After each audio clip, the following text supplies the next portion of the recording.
The latest cover star of Bloomberg Markets magazine is James Gorman, the CEO of Morgan Stanley.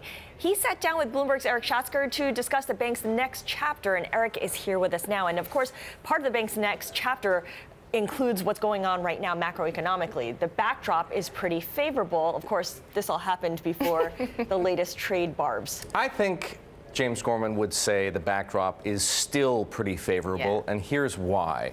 A direct quote from our conversation: we've got corporate tax reform.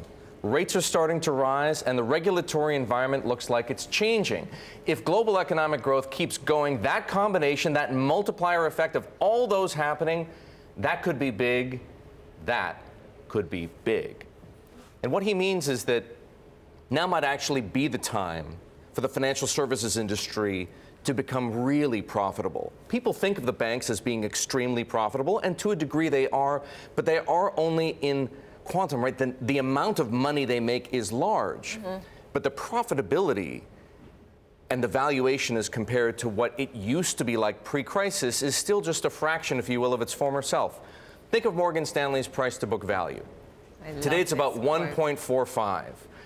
Back in the day, Gorman says you would buy at 1.25 and sell at 2.5.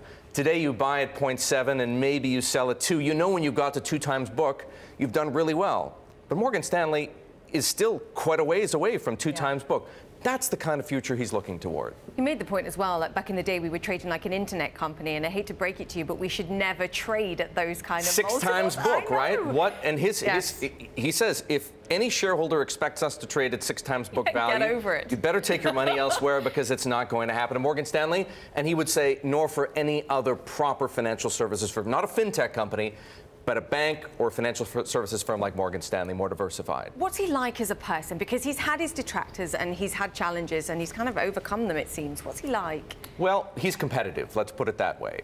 He doesn't wear his passion on his sleeve the way that, say, perhaps you might say a Jamie Dimon does.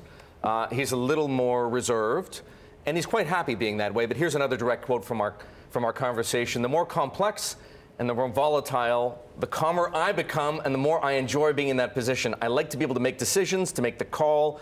You have to live with the consequences, live with being unpopular. In other words, he likes blood around his ankles.